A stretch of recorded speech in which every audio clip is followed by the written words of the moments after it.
Assalamualaikum warahmatullahi wabarakatuh. Perkenalkan, nama saya Sri Handayani. Saya akan mencoba menjawab pertanyaan dari soal UTS dan UAS mata kuliah model-model konseling. Yang pertama yaitu asosiasi bebas dalam konteks kelompok. Teori psikoanalisasi maksud asosiasi bebas sama dengan konteks individual, tetapi teknik ini digunakan untuk memajukan spontanitas interaksi dan perasaan kesatuan dalam kelompok.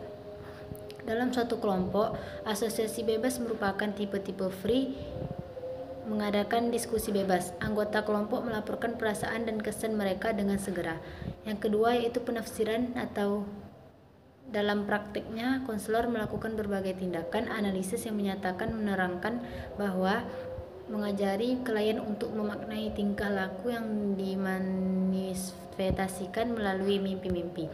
Asosiasi bebas, resistensi dan olah hubungan teoretik itu sendiri.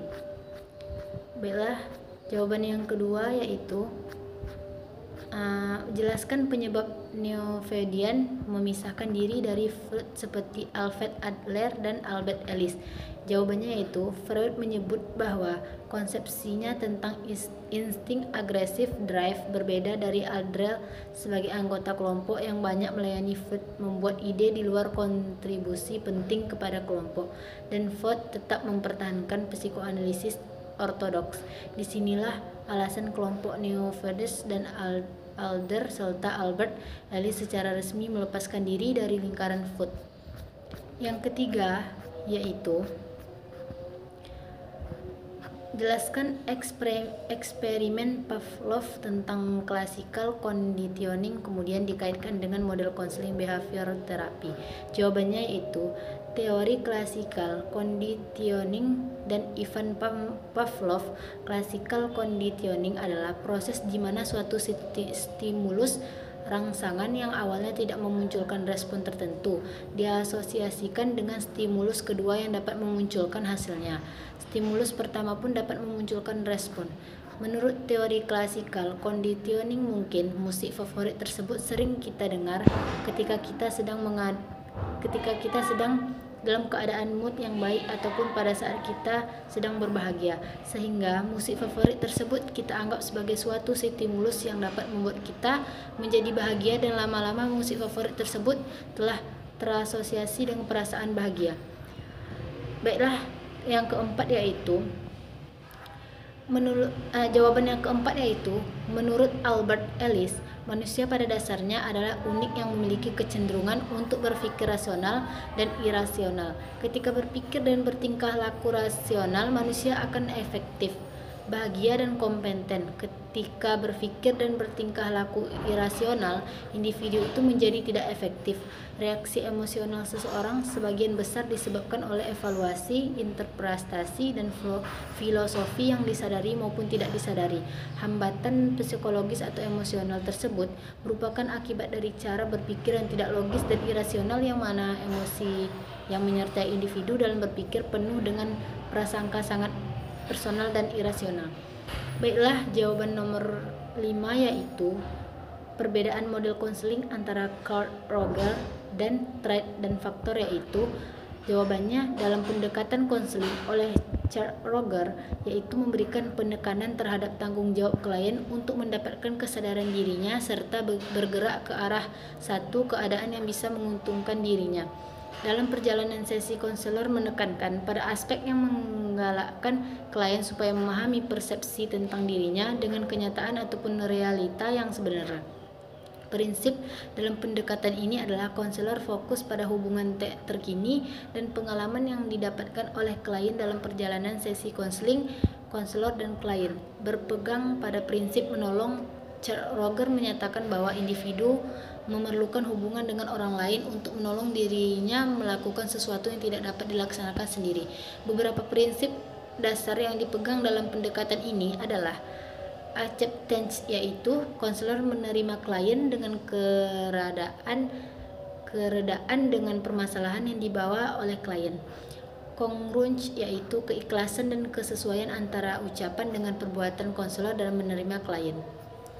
Baiklah, Sedangkan model konseling Carl Rogers dalam hubungan antara konselor dan klien, menurut Shayati, peranan konselor dalam hubungan antara klien dan konselor yaitu yang pertama, memberitahu klien tentang berbagai kemampuannya yang diperoleh konselor dari hasil testing, angket, dan alat pengukur yang lain. Yang kedua yaitu konselor secara aktif mengaruhi perkembangan klien. Yang ketiga, konselor membantu mencari sebab individu tidak memiliki sumber personal untuk menentukan individualitasnya karena ia tidak dapat memahami dirinya secara penuh. Yang keempat yaitu konselor aktif dalam situasi belajar, melakukan diagnosis, menyajikan informasi, mengumpulkan data, menilai data untuk membantu individu. Baiklah, jawaban soalan nomor 6 yaitu teknik pembalikan. Teori yang melandasi teknik pembalikan adalah teori bahwa klien terjun ke dalam sesuatu yang ditakutkan karena dianggap bisa menimbulkan kecemasan dan menjalin hubungan dengan bagian-bagian diri yang telah ditekan atau diingkarinya. Bermain proyeksi, memantulkan pada orang lain perasaan-perasaan yang dirinya sendiri tidak mau melihat atau menerimanya, tetap dengan perasaan. Teknik ini bisa digunakan pada saat klien menunjukkan pada perasaan atau suasana hati yang tidak menyenangkan yang ia sangat ingin menghindarinya, tetapi mendesak klien untuk tetap atau menahan perasaan yang ia hindari itu. Baiklah, jawaban nomor 7 yaitu pandangan logoterapi terhadap manusia adalah sebagai berikut. Nomor 1, manusia merupakan kesatuan utuh dimensi ragawi, kejiwaan, dan spiritual, unitas biopsikososiokultural spiritual.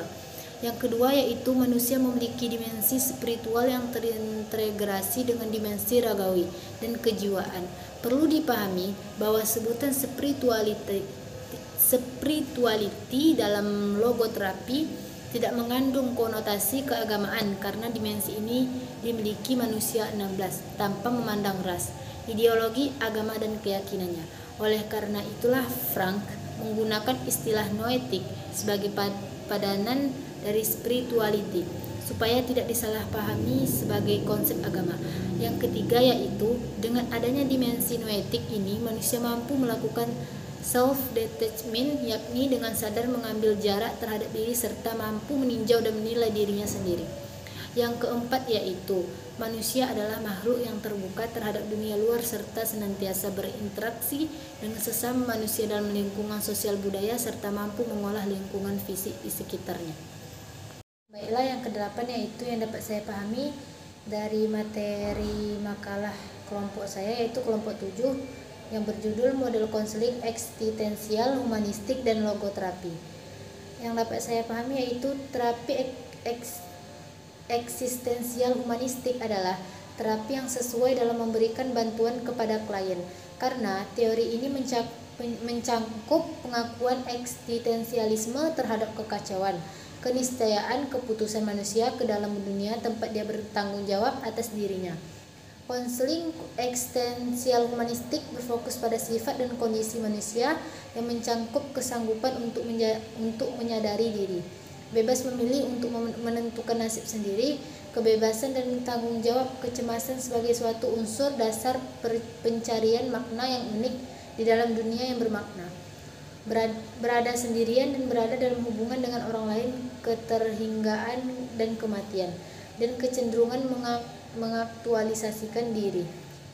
Logoterapi bertugas membantu pasien menemukan makna hidup, artinya logoterapi membuat si pasien sadar tentang adanya logo tersembunyi dalam hidupnya. Logos dalam bahasa Yunani selain berarti makna, meaning, juga berarti rohani, spirituality.